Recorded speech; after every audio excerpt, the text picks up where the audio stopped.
आज का हर व्यक्ति केवल यही सोचता है, वह इस दुनिया में सबसे अधिक धन बटोर ले, वह इस दुनिया में सबसे ज़्यादा इज्जत इकट्ठी कर ले, सभी लोग उसकी इज्जत करें, सभी लोग उससे डरें। हर व्यक्ति अपने जीवन में वो हर सुख चाहता है जो वो दूसरों के पास देखता है। किसी व्यक्ति के पास अगर नौकरी नहीं है तो वो दिन रात नौकरी के लिए रो रहा है, भगवान से मिन्नतें करता है। अगर किसी व्यक्ति के पास पुत्र नहीं है तो वो उसके लिए दिन रात बेचैन रहता है। ऐसे ही छोटे बड़े दुखों से सभी लोग पीड़ित हैं, सभी लोग इन्हीं दुखों से जूझ रहे हैं। भगवान बुद्ध हमेशा अपने शिष्यों को यही समझाते थे, इस संसार में तुम जितने जगह अपने मन को लगाओगे, जितना अधिक विस्तार करोगे, तुम्हारे दुख उतने ही बढ़ते जाएंगे। हर वस्तु से जुड़ाव केवल तुम्हें दुख तक ही पहुंचाएगा। अपनी आवश्यकताओं को तुम जितना अधिक बढ़ाओगे, तुम्हारे जीवन में दुख उतने ही बढ़ते चले जाएंगे। इस बात को एक कहानी से समझते हैं। किसी गांव में एक महात्मा गए। उनके पास एक रोता बिलखता व्यक्ति आया, उनके चरणों में गिर गया। हे महात्मन, मैं 20 सालों से शादीशुदा हूँ, मेरे घर में कोई भी बच्चा नहीं उत्पन्न हुआ। दिन रात मैं संतानहीनता के दुख से पीड़ित हूँ। हे महात्मा, मुझे आशीर्वाद दें, मुझे कुछ ऐसा उपाय बताएं जिससे मैं संतानहीनता के दुख से आज़ाद हो जाऊं।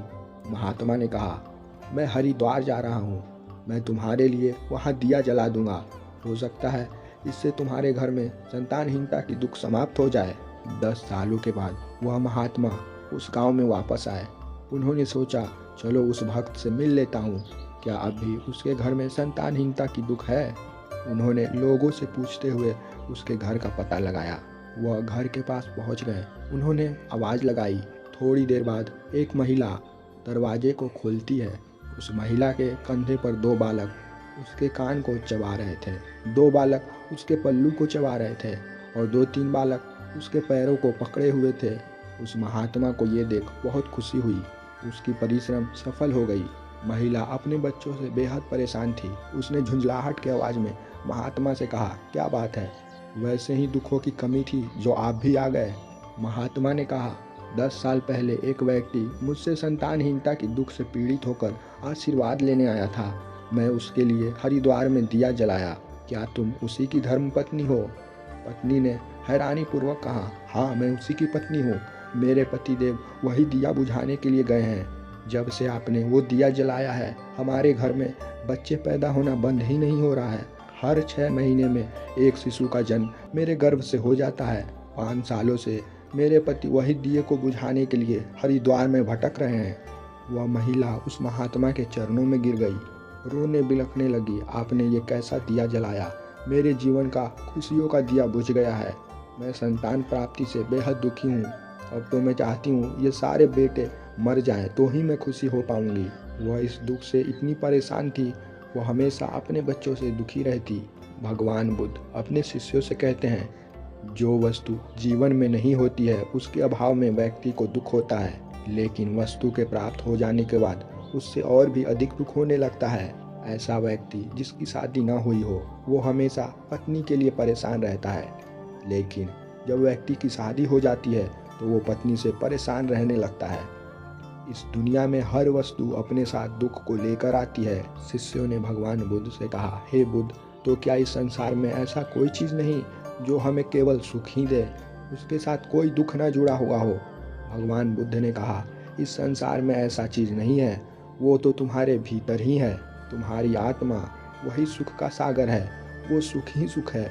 अपनी आत्मा में ही खुद को खो दो, संसार से अपने मन को हटाओ, अपने अंतरात्मा में मन को जोड़ दो, तुम सारे दुखों से हट जाओगे। जब व्यक्ति गहरी निंद्रा में होता है तो उसे किसी चीज़ का अभाव नहीं होता। उसी तरह से तुम अपने अंतरात्मा में ही स्थित रहो, तुम्हें कभी भी किसी चीज़ की अभाव उत्पन्न नहीं होगी। हर व्यक्ति जो इस संसार के पीछे दौड़ लगाता है, उसकी दौड़ कभी पूरी नहीं होती। ये अंतहीन दौड़ है और वासना के कारण व्यक्ति इस संसार में पुनः जन्म लेता है, पुनः मरता है। लेकिन जो व्यक्ति अपनी अंतरात्मा परमात्मा की खोज में अपने भीतर प्रयास करता है, उसकी दौड़ एक न एक दिन खत्म हो जाती है। परमात्मा समुद्र रूप में है और ये आत्मा एक बूंद रूप में है। जैसे नदी का पानी सागर से मिलने के बाद बेहद शांत हो जाता है, उसकी हर बेचैनी समाप्त हो जाती है। उसी तरह से ये आत्मा परमात्मा से जिस दिन मिलन कर लेगा, इसकी हर बेचैनी शांत हो जाएगी। फिर तुम्हें जन्मने और मरने के दुखों में वापस नहीं आना होगा। भगवान बुद्ध की यह सीख अगर कोई व्यक्ति अपने जीवन में उतार ले, उसका जीवन सारे दुखों से हट जाएगा। इस संसार में हर व्यक्ति दुखी है। आप बड़े बड़े अस्पतालों में जाकर देख सकते हो, वहाँ धनवान लोग भी आते हैं जिनके पास धन ही धन है। लोग सोचते हैं अगर धन हो जाएगा तो मेरी सारी दुख समाप्त हो जाएगी, लेकिन उनके पास धन की कोई कमी नहीं रहती है, फिर भी वो दुखी रहते हैं। संसार की कोई भी वस्तु मिल जाने से आपकी दुख कभी समाप्त नहीं हो सकती, क्योंकि आप शरीर नहीं हो, आप आत्मा हो, और आत्मा को जब तक उसका तत्व नहीं मिल जाता वो दुखों में ही पड़ा रहेगा। आत्मा का तत्व परमात्मा है, उससे मिलने के बाद ही इसकी बेचैनी समाप्त होगी। इसका एक सरल उदाहरण, आप लोग जब गहरी नींद में जाते हो उस समय आप इस संसार से बिल्कुल हट जाते हो। क्या उस सुख के बराबरी कोई सुख कर सकता है?